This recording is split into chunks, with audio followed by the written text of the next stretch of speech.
So in today's video, I want to share with you how I was able to live on $5 a day food budget for 1 year while living in Los Angeles. Hey, what is up everybody? My name is Sean. I am a life and finance coach, helping you create financial freedom and living life on your terms. If you are all about those things, be sure to smash that like button, hit the subscribe button for me, that little notification bell. And in addition, I'm gonna leave some links below to some amazing videos in the description box below that you may enjoy. Now, there's a lot of reasons for why you may want to be living off a $5 a day food budget. Now, for me, it was more of a forced thing. You see, when I first moved to LA after graduating college, I arrived with $400 and no job. And so while I quickly found some work, it was all temporary stuff and it was more like freelance assignments. And so I didn't make very much my first year. In fact, my first year in LA, I only made $19,000 and managed to save 9 of it. And I have a video of that in the description box below. But you know, my income fluctuated between some months as low as like $1,000 and some months maybe, you know, a little over $2,000. But I didn't have much money, so I had to be super frugal with my food budget. Now, for other people, maybe it's just that they want to cut back. You just want to save a little more money, start creating financial freedom, or maybe your finances has changed. But regardless of the reason, I want to share with you a few strategies that I use to help myself stay within that $5 a day food budget. Now, be sure to watch towards the end because I also share some really awesome tips on how to maximize your food budget and stay within that $5 a day. I've always found that one of the best ways of achieving anything in life is to be as specific as possible and to break things down into little chunks. Now, when looking at food, I started thinking, you know, when you go to a restaurant and you find the items that you want to eat, you then look at the price. So you know how much this item is going to cost you. But when you ask people how much their dinner plate at home was, or lunch or breakfast, most people have no clue whatsoever. They'll say something like, well, I don't know, my grocery budget or bill this week was around $100 or $150 or whatever it is. I wanted to make sure that I was as specific as possible to guarantee that I hit that budget. So by doing so, not only did I decide on doing $5 a day food budget, but I broke it down into cost per meals. Now, for me, I wanted to have a larger dinner and better items for dinner, so I went lighter on things like breakfast and lunch. I decided to do $1 for breakfast, $1 to $2 for lunch, and then around $2 to $3 for dinner. Now, of course, you can split this up however you want, but I found that this was the best setup for me. So to take things one step further, I decided to create some spreadsheets that help me track all of the individual items and how much each plate cost me. So as you can see in my spreadsheet, I would put down the item. I would then put down how much that item cost me at the grocery store.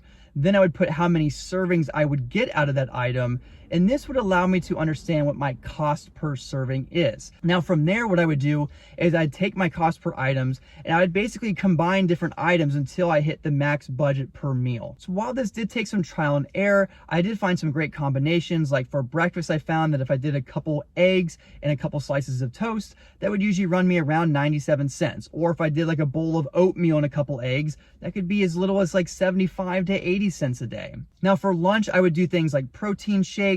I would do sandwiches sometimes, or I would do things like some rice and beans and mixed vegetables. And then for dinner, I would usually do a combination of like chicken breasts, rice and beans, or I would do like chicken breast, rice and vegetables, or I would do things like salmon and a potato and vegetables. In addition, I would do stuff like ground turkey with mixed veggies and rice. Now, while the spreadsheet did seem a little neurotic, it did give me a lot of clarification and understanding of where my money was going specifically, and also what items really took up the most of my budget. Now, because my budget was so low, that pretty much meant I was never able to eat out, because it's kind of hard to eat anywhere, even at most fast food places, for under $5 for the entire day. Typically what I would do is I would skip breakfast for that day. I would usually just swing by some fast food place and just grab 1 or 2 items off the dollar menu just to give myself a little bit of variety during the week. So let's talk about 6 different tips that I think will help you hit that $5 a day food budget, or whatever food budget that you've assigned for yourself. So tip number 1 is to create a second spreadsheet that has a massive database of all the different foods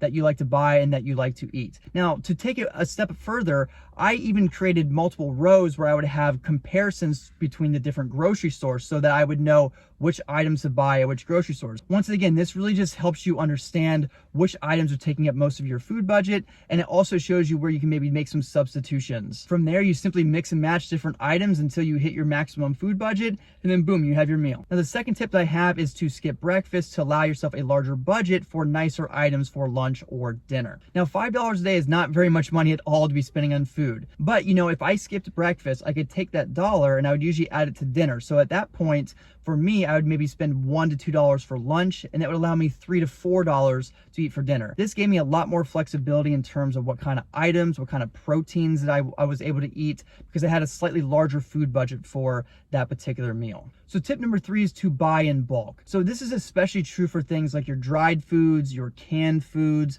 but anything that you can buy in bulk that's not going to expire really, really quickly, I would highly suggest buying in bulk. And that is because typically the larger quantity that you buy of items, the cheaper it's going to become. Especially true for things like rice, beans, lentils, canned goods, and items like that. When you're on a $5 food budget or a really tight food budget, even just savings of 5 or 10 cents here or there can go a very long way in giving you more volume of food or more variety of foods. Tip number 4 is to always buy your meat on sale or on clearance. Now, this was a strategy that I used all the time when it came to buying my chicken breasts, and especially like my salmon or the fish that I would eat. The grocery stores nearby, about every 3 to 4 weeks, would have fresh chicken breasts on sale at 99 cents a pound instead of the normal $2.99 a pound. What I would do is I would go ahead and buy lots of packs of those and go ahead and just put them in the freezer, and then obviously I would thaw them out before the day I was getting ready to cook them, and that would allow me to really drastically reduce my overall food budget. Tip number 5 is to buy frozen meat instead of fresh.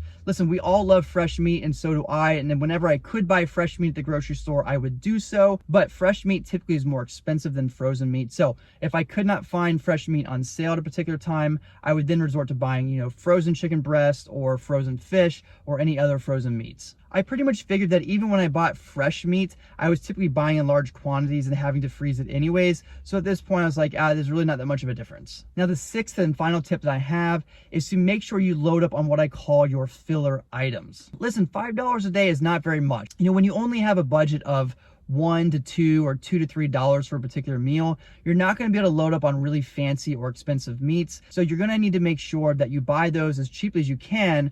But then in order to fill up, you're going to have to make sure you have what I call those filler items. These are your things like rice, beans, lentils, could be things like chickpeas, potatoes, anything that provides a lot of volume at a very low cost. I always made sure that with my meals, especially at lunch and dinner, I always had some really good filler items that was very, very inexpensive, but that would have a lot of volume so that I would get really, really full. So typically I'd always have something in terms of rice or beans or potatoes and lots of mixed veggies on my plate. And then of course I would have like my meat and other items to go along with it. Those are all the tips I have for you. Make sure you leave some comments below to some of your favorite tips or favorite strategies. If you have some tips or strategies that you use to save a lot of money in your food budget, make sure you comment below and share with other people so we can all learn from each other. If you haven't done so already and this video gave you a lot of value, be sure to smash that like button for me. Hit the subscribe button. It would mean the absolute world to me. And be sure to share with some friends who may be looking to save on their food budget. But let's get out there and let's crush it.